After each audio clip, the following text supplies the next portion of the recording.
En 2003, la canicule a tué plus de 15 000 personnes en France. C'est un chiffre qui glace le sang. Pourtant, plus de 20 ans plus tard, 90% des Français ne connaissent toujours pas les véritables risques d'un coup de chaud. Chaque été, on entend les mêmes recommandations à la radio. Buvez de l'eau, restez à l'ombre, évitez les efforts. Ce sont bien sûr des conseils valables. Mais ce qu'on ne vous dit pas, c'est que la chaleur extrême agit comme un poison lent. Elle attaque d'abord en silence, puis elle déséquilibre progressivement vos fonctions vitales. Et une fois que les premiers symptômes apparaissent, maux de tête, nausées, troubles du sommeil, le danger est déjà là. Le corps humain est une machine thermorégulée, fine, intelligente, mais fragile. Au-delà de 35 degrés Celsius, elle entre en surchauffe. Le cœur pompe plus vite, les reins se déshydratent, la pression artérielle chute. Et si vous avez plus de 60 ans ou que vous souffrez d'hypertension, de diabète ou de maladie cardiaque, vous êtes en première ligne. Le pire, c'est que la majorité des victimes de la canicule ne se rendent même pas compte qu'elles sont en danger. Parce que la chaleur ne fait pas toujours mal. Elle épuise à petit feu, sans alerte brutale. Dans cette vidéo, je vais vous révéler ce qui se passe réellement dans votre corps lors d'une canicule. Quels sont les signaux d'alerte à ne jamais ignorer? Et surtout, les gestes simples mais vitaux à adopter pour protéger votre santé. Et celle de vos proches.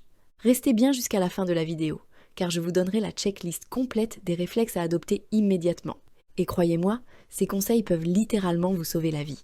Si vous aimez ce type de contenu, pensez à cliquer sur le bouton « J'aime » et à vous abonner à la chaîne. Commençons. La chaleur extrême agit sur le corps comme une attaque systémique. Elle n'affecte pas un seul organe, mais désorganise tout votre équilibre interne. À partir d'une certaine température, autour de 35 degrés Celsius à l'ombre, le corps n'arrive plus à maintenir ses fonctions vitales sans effort supplémentaire. La température interne commence à grimper. Le cœur accélère pour tenter de refroidir l'organisme. Les vaisseaux sanguins se dilatent pour évacuer la chaleur, mais cela fait chuter la pression artérielle. Le sang devient plus épais. Les reins filtrent moins bien, car le corps cherche à économiser l'eau. En quelques heures, ce mécanisme de défense se transforme en cercle vicieux. La déshydratation s'installe. Le cœur fatigue. Le cerveau est moins bien oxygéné. Et si rien n'est fait, cela peut aller jusqu'à l'insuffisance rénale, le coup de chaleur ou l'accident cardiovasculaire. Et le pire, c'est que tout cela peut survenir sans le moindre signe visible.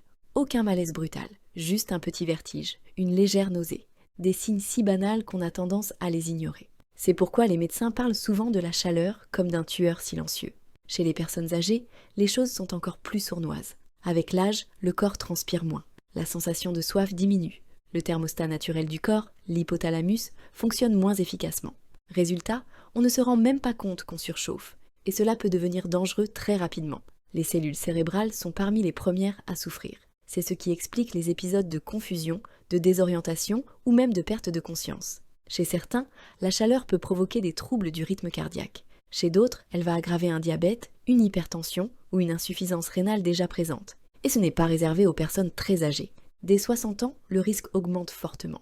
Et si vous prenez certains médicaments, comme des diurétiques, des bêta-bloquants ou des antidépresseurs, l'effet de la chaleur peut être multiplié. Comme vous pouvez le constater, la canicule, ce n'est pas juste un mauvais moment à passer. C'est un stress physiologique majeur. Et chaque vague de chaleur affaiblit un peu plus les organismes vulnérables sans qu'on ne le remarque tout de suite. Il faut donc agir en amont et savoir reconnaître les signaux d'alerte, avant qu'il ne soit trop tard. Alors comment savoir si votre corps commence à flancher ? Quels sont les signaux d'alerte que vous ne devez jamais ignorer en période de forte chaleur? Il en existe plusieurs, et certains peuvent surprendre. Nous allons d'ailleurs les détailler dans une autre vidéo dédiée. Vous la trouverez dans notre playlist dédiée à la canicule. Pour l'instant, retenez ceci. Si vous ressentez une fatigue inhabituelle, des maux de tête persistants, des vertiges, une confusion soudaine ou même une absence totale de transpiration, ne laissez pas passer. La chaleur n'attend pas. Voilà, j'espère que cette vidéo vous a plu et qu'elle vous sera utile. La canicule n'est pas seulement une contrainte estivale, c'est une épreuve pour le corps, parfois mortelle, qu'il faut prendre au sérieux. Mais avec les bons réflexes, vous pouvez protéger votre santé, celle de vos proches, et traverser l'été en toute sérénité. Si vous avez trouvé cette vidéo intéressante, pensez à cliquer sur le bouton « J'aime » et à vous abonner à la chaîne Secrets de santé naturelle.